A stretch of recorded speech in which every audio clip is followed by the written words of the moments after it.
Hey, I'm Liz Loza, and this is Facts versus Feelings, your amuse-bouche to fantasy focus. We are bringing more fantasy, more facts, more feelings, and of course, more fun.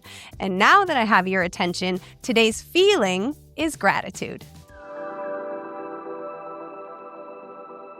And we have producer Dave Presley back with us this week, off of 7 days in Vegas. I might have said fresh off of, but nobody is fresh after 7 days in Vegas, especially when they're covering Formula One. Yeah, it's been a struggle. 7 days in Vegas is a long time. I survived. My body survived. My liver's on kind of struggling. But at the end of the day, my fantasy lineup survived, Liz. That's the best news. I know. I am envious of your time difference, though, for the NFL. It is quite glorious having morning football and having a night game end so early. So, color me jealous. West Coast is the best coast. I've always said it. But before the haters start to fill up the mentions, let me remind everyone that this show is all about gratitude and thankfulness given the week that we are in. So I'd appreciate it and also be grateful if you could please like and subscribe to this video. Also, Dave, I believe there's like a hotline or a voicemail that people can talk at. Yeah, we do have a voicemail. We check it every Monday. So please, and we're begging you, cash outs, we're not, crash outs. Whoa. We are not begging. We are begging. Not in the business of begging. We do not move from a scarcity mindset. We're asking you nicely for cash outs, crash outs, life advice, fantasy advice. Liz has got you covered. That number is 914-348-1893, and we check them every Monday. So get those voicemails in. All right, hit the disclaimer. Doing it. Fantasy football is a game of inches, luck, and irrational confidence. Proceed with caution, trust your gut, and remember, side effects of listening to this podcast may include spontaneous victory dances, mild trash talking, and a belief that your sleeper pick is better than everyone else's. Take the facts of fantasy football seriously, but consult your feelings before making any lineup changes. It's Thanksgiving, for Pete's sakes. A day of forgiveness. It's a day to be thankful. It's week 13, Liz, and we are talking about all the things we are grateful for in fantasy football. And this player, particularly the first one on the list, I think was quite grateful to be off in week 12 with a bye week, and that is Justin Herbert. Yeah, I think fantasy managers were grateful to not have to deal with him in week 12, given the turkey of a performance that he put together in week 11. He managed just under 4 fantasy points. I mean, Dave, there is no disputing how much Joe Alt's injury has negatively affected not just Justin Herbert, but like the whole of the Chargers offense. Now, Alt's not going to be on the field in week 13, but I do think things will get better because of the matchup at Las Vegas. There is no greater balm for a struggling opposing offense than meeting the Raiders defense. By the way, the Raiders have a QB pressure rate of 27.7%. That ranks 27th in the NFL. So even with a banged up offensive line, given the fact that Justin Herbert is maintaining a passing rate of 65%, even after Joe Alt's injury, which is the 5th highest in the NFL, I think he can do some damage. And I have him ranked as like a QB 10, so low-end QB 1 starter, given the matchup in week 13. It sounds like I think we got the news that Omarion Hampton's practice window is open. What do we think is going to be happening for him if he sees the field? So if Hampton comes back, I mean, that only boosts the offense. They can get the run game going in a more effective way. Also, the Raiders are wonderful at inviting rushing attempts, and that is a great matchup for him as well. So again, I think especially if we have Hampton back, and when you note the receiving talent in Los Angeles, Justin Herbert should bounce back in a very big way, in a feast-like way, if you will, from his Week 11 showing. I mean, I'm hoping Omarion Hampton gets back into that starting lineup quickly because I roster him in a couple of dynasty leagues. But one running back that I didn't roster anywhere this season, and quite frankly, I thought was being drafted way too high, was one Mr. RJ Harvey. But it sounds like you're feeling a little bit of a bounce back for the rest of the season. I am, at least over the next 2 weeks. Harvey, another rookie that seems to be coming on at the right time of the season for fantasy managers. Now, he was also on bye in week 12, and like Justin Herbert, came off of an underwhelming performance in week 11. I think a lot of us expected with J.K. Dobbins out of the lineup that Harvey would really step into this role. He did in terms of volume. I mean, he managed a snap share of 61%, which was far and away much more than either Tyler Batty or Jaleel McLaughlin. So we know he's the Broncos' RB1. His output, really not great, but I'm going to forgive it because of the matchup against the Chiefs. I think he can get right in a significant way Given the matchup this week against the Commanders, Washington is allowing the 4th most fantasy points to opposing running backs and even more in Week 14, a crucial week for fantasy purposes because it's the last week of the fantasy regular season and hopefully the one in which you'll be able to clinch a playoff berth in. He faces the Raiders. We just talked about their defense. So, in fact, the Raiders gave up 84 total yards to J.K. Dobbins when they faced the Broncos back in Week 10. So 2 great matchups for Harvey. Feeling pretty good about him. I mean, one might say that R.J. Harvey's season has been a little bit strange, Liz. You see what I did there? You're not the only one with tricks up your sleeve because we're talking about another player, tight end for the Jacksonville Jaguars, one Mr. Brenton Strange, who returned from the IR last week, and it sounds like you're pretty high on him over the next couple weeks. I am, but 13 weeks into the season, and Dave Presley just came up with his first improvisational transition. It was beautiful. I loved it. Takes me time. It does. You know why? Because you're strange, and strange is wonderful. I love strange people, and I really do. Like, it's a real thing. I think that's probably why I ended up in a... Yes, you do. It's probably how I ended up with a career in fantasy because we are a community of wonderful weirdos, a little bit strange, and maybe that's why my affection for this player is so strong. His 93 receiving yards led the Jags pass catchers in Week 12. His 5 catches also was a team lead. But I think fantasy managers have forgotten that he was fantasy relevant in terms of his production even earlier in the season before he had the hip injury with Brian Thomas Jr. and Travis Hunter on the field. He managed double-digit fantasy totals in 2 of 4 contests prior to Week 5, and he has now recorded 5 or more catches in 3 straight healthy games, while also managing at least 10 fantasy points in each of those outings. He is legit, even with Brian Thomas Jr. and Travis Hunter also on the field. I also like his matchup. We can't deny the matchup. He gets the Titans, the Jets, and the Colts twice over the next 5 weeks, including the Colts in Week 17. That is a key week for fantasy managers. By the way, Indianapolis has allowed the 4th most fantasy points per game to opposing tight ends. So there's no concern then, based off what you just said about BTJ coming back this week. You don't think there'll be any kind of downward trend in what we saw from Brenton last week? I mean, has Brian Thomas Jr. negatively affected anybody else's volume or production when healthy? I mean, the connection other than his own? Right. So Travis Hunter was leading the way. Jacoby Myers is now in the mix. Parker Washington is more in the mix. If he's going to negatively affect anyone's volume, I think it's going to be one of those 2 receivers. Brenton Strange has a different job. He has already established himself. His chemistry with Trevor Lawrence is clear and bonded. And so I think that Strange, I mean, especially if you're looking for a streamer, like, are there other tight ends that I have higher ranked this week? Sure. But this position is so volatile and we're always streaming. And right now, Strange is rostered in 15% of ESPN fantasy leagues. And he has a great schedule, not just in Week 13, but down the stretch. So I would stash him for insurance. I love it. I have a question for you, Liz. One more follow-up question. Who's stranger, me or you? You. Undeniably. This is a safe place. It's a place where we can feel free sharing our feelings. Now let's get comfortable on the couch and dive into Fantasy Therapy, a safe space for all your fantasy football questions. Producer Alex, I think you have our submissions today. Oh my God, we got another producer on the show. What is this? No guests, double the producers? Happy Thanksgiving. Happy Thanksgiving. Happy to have the submissions. And I love your shirt, Liz. What's going on there? Oh, thank you. It says Friends Forever, and it has a turkey leg and a piece of pumpkin pie on it. And full disclosure, it belongs to my son. And I am borrowing it today. And he will discover that when it smells like my perfume tomorrow and he tries to wear it on Thanksgiving. You know, we're all about complex. Speaking of fantasy therapy, I'm clearly giving him a complex. Whatever. I thought it was fried chicken. I'm not going to lie at first. That's where my mind went. Well, the Brit thinks that we serve fried chicken at Thanksgiving. So no surprises.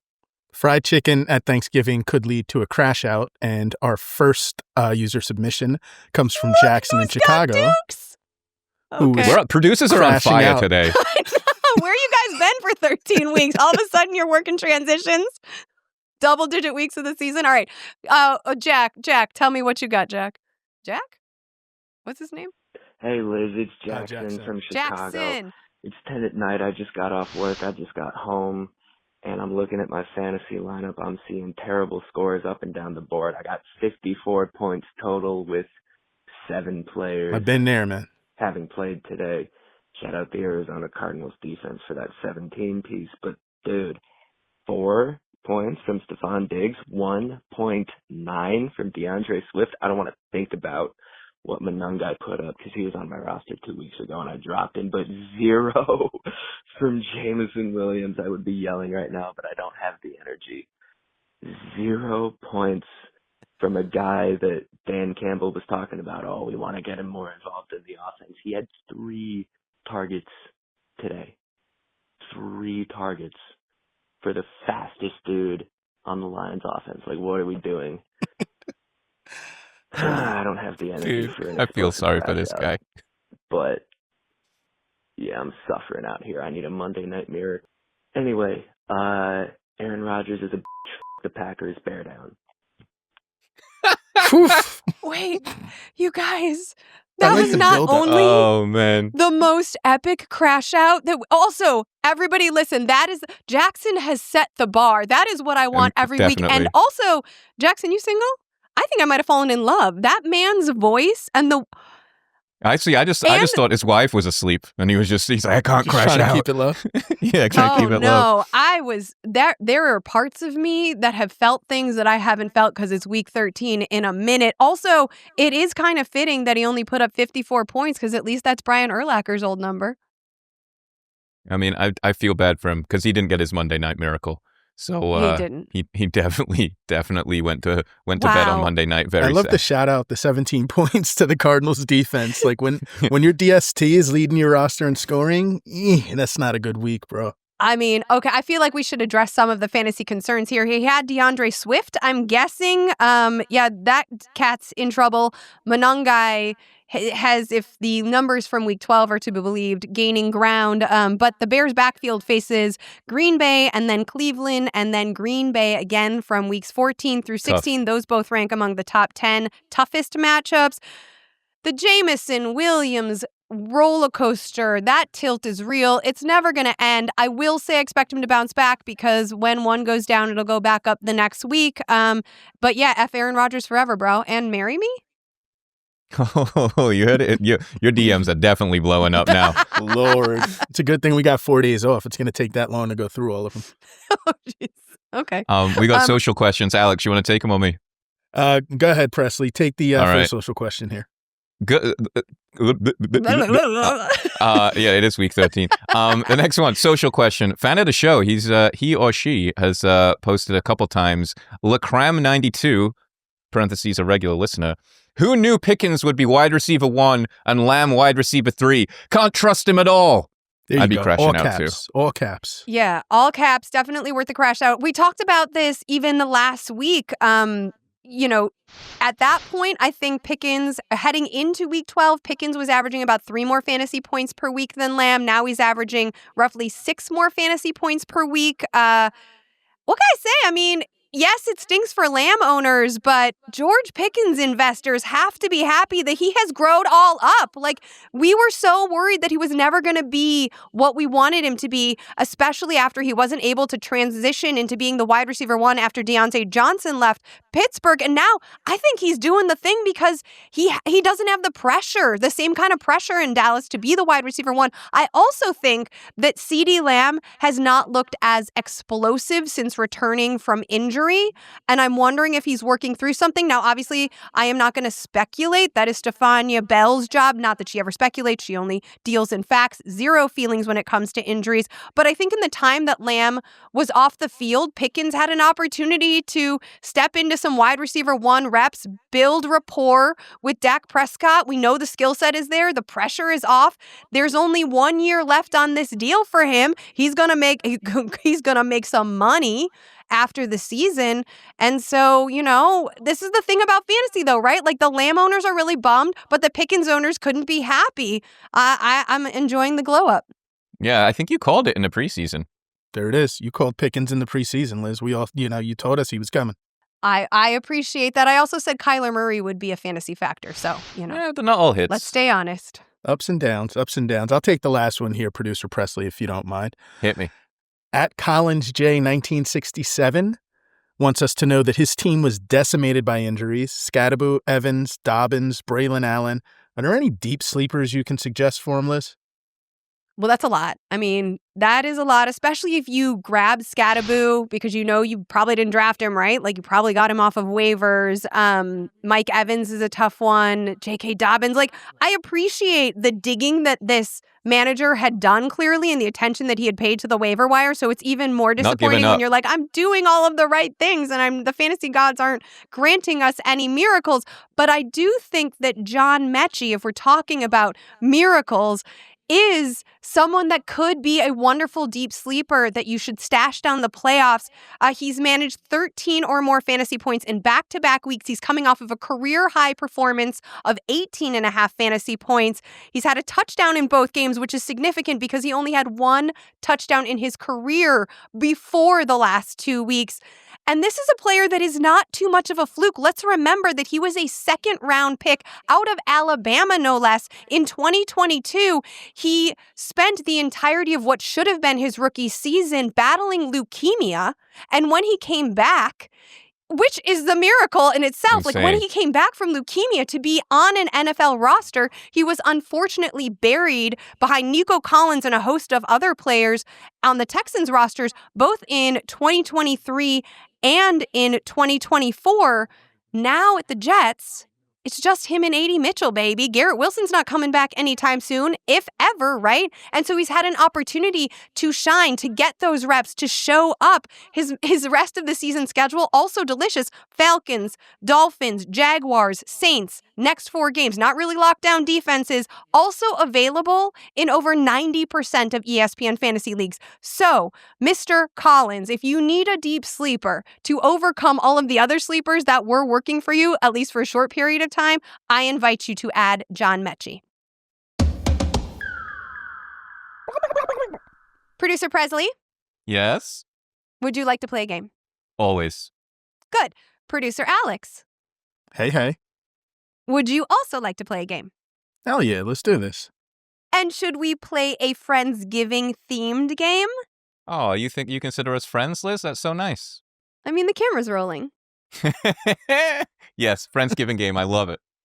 What do we Okay, got? so in the spirit of the season, we are going to imagine that we're hosting a little facts versus feelings Friendsgiving where everyone has to bring 2 plates. No chincing and counting 1 plate as like the rolls. Unless you're bringing those Pillsbury ones, those are delicious, I'll forgive it. Anyway, here's the twist. Whatever you bring, you've got to comp that dish to an NFL player. So let's serve up some truths, stir in a few feelings, and honestly, just like embrace the mess. All right?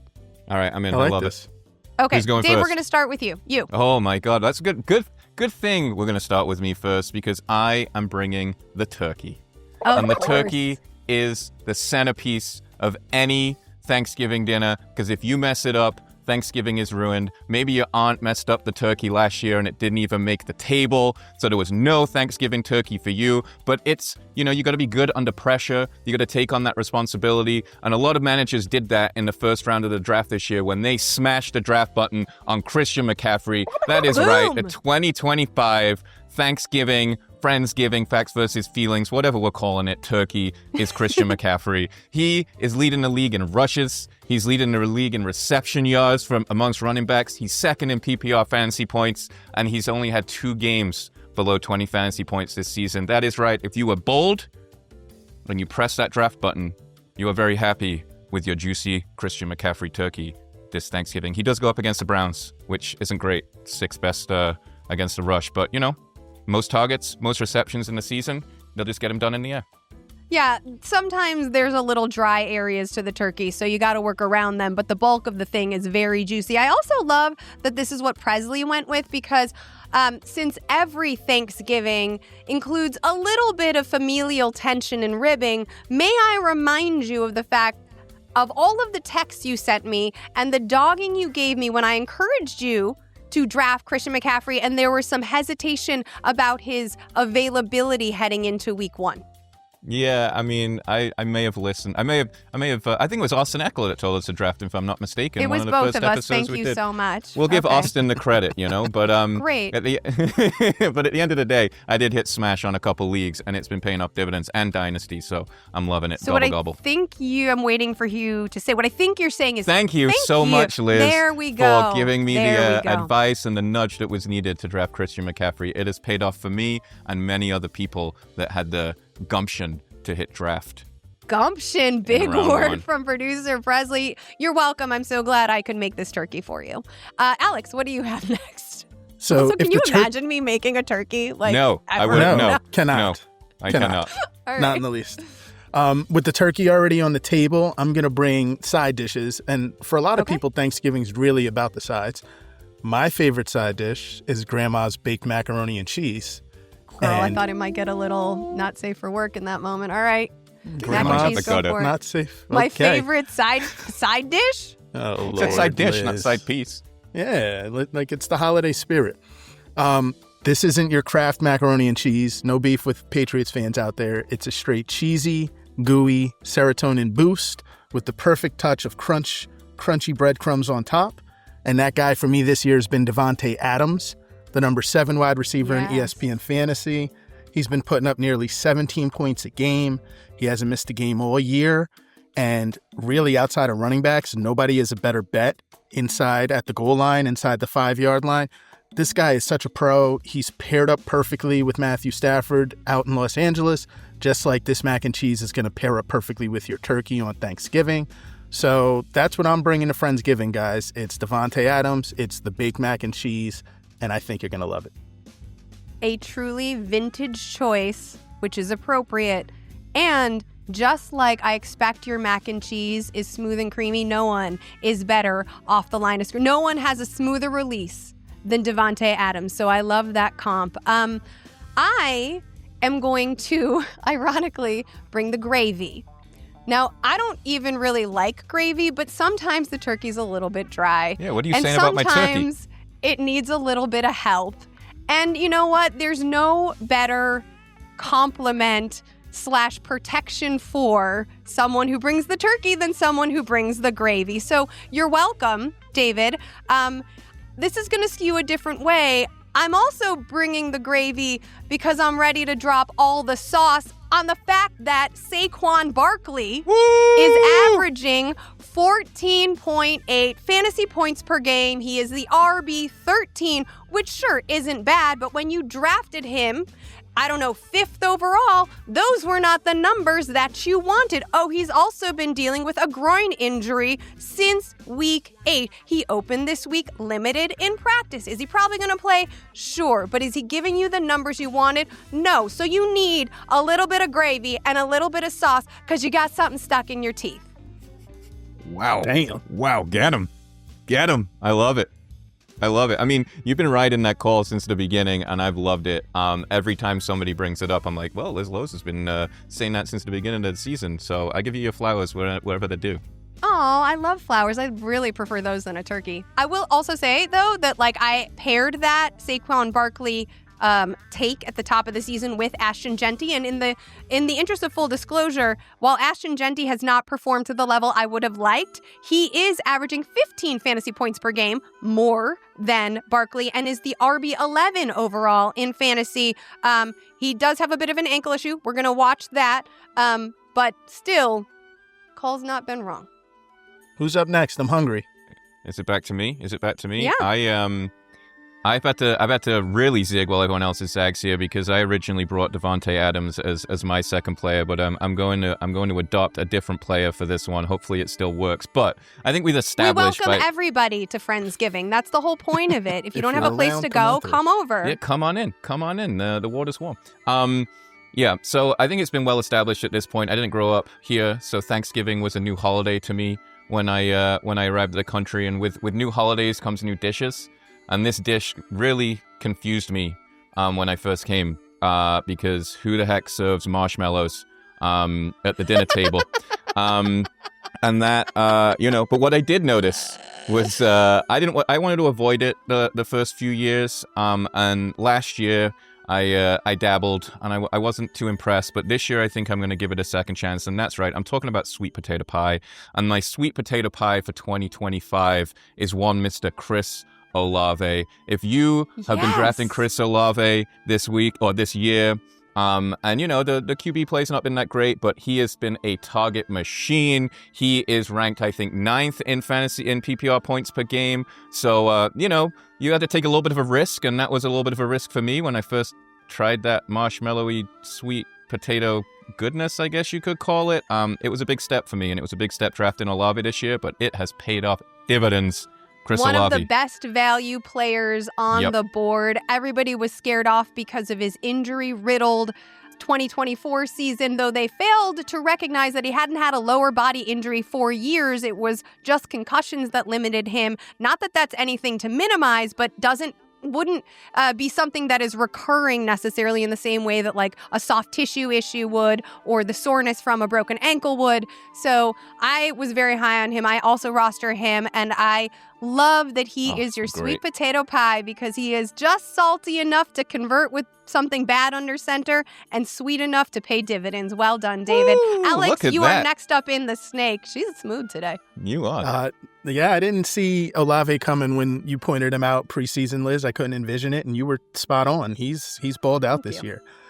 I'm coming in with one of the dishes that is a steady, filling, delicious, and almost taken for granted part of a lot of Thanksgiving celebrations, and that's the collard greens.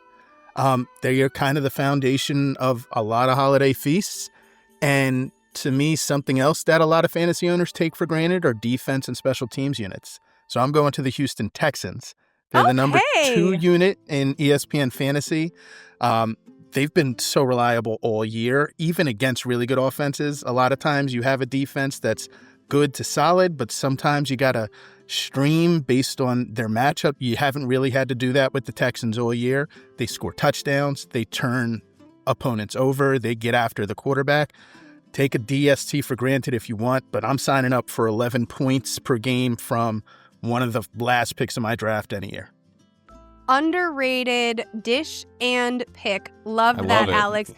Well, I love that you're spotlighting both of those things. Thank you very much. I am thankful for that which you did. I'm going to end things here, and we have to end with a dessert. So I am bringing my pecan pie. I knew. I almost went pecan pie, and I was like, I'm not touching it because she'll kill me if I go anywhere near it. I may not be a great chef.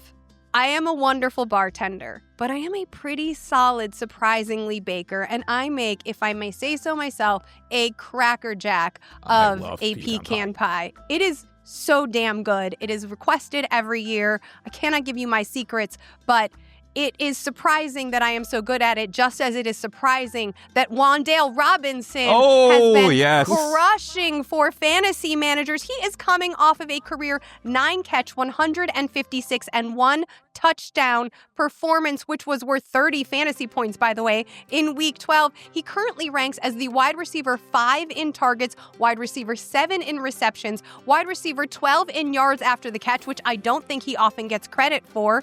He gets New England this Monday, December 1st. Now, the Patriots defense, usually pretty good against the run, though against Chase Brown, they were not. Still, what the Patriots struggle at, what the Patriots defense struggles at, is limiting short yardage passes through the air. I think Wan'Dale will continue to eat. He's done it with Winston under center. He's done it with Dart under center. He has stood up in the absence of Malik Neighbors in such an incredible way, and I think that he deserves way more kudos and snaps and applause than he's been getting, just like my ability to bake.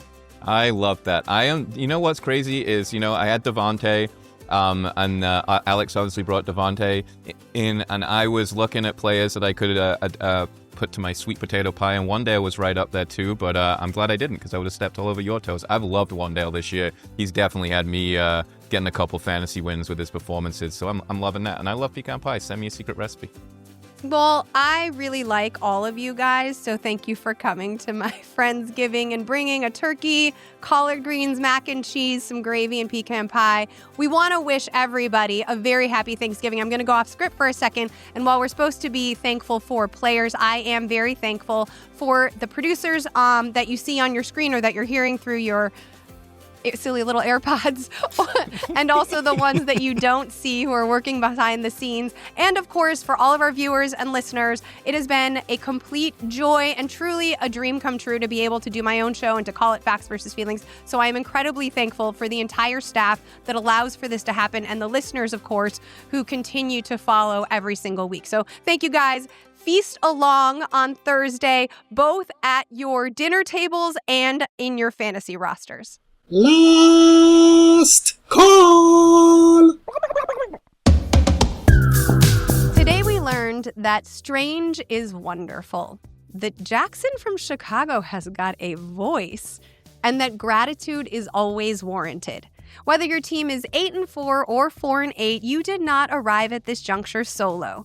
From the players drafted to the league mates who forced both wins and losses, this has been a group effort. So let's be thankful for that. I want to personally thank producer Presley and producer Alex for coming on the show and keeping me honest as always. Please be sure to check out my Week 13 edition of the Facts versus Feelings column, which is currently live on the .com. And remember, you can leave us a voicemail just like Jackson did. You can hit us up at 914-348-1893. Until next time, may your facts be solid, your feelings be right, and your bus be someone else's problem. Mr. Brenton Strange for the Seattle Seahawks. No. He plays yes, not for the he Seattle does not Seahawks. play for the Seahawks. You No, an but idiot. that was an excellent transition. You want to put that dog. Get the wiggles out. Get the wiggles out. Okay, Three. that was weird. We made it, and it's not even the playoffs. It's not even the playoffs. We're still here. We're still here. 3. When does it end?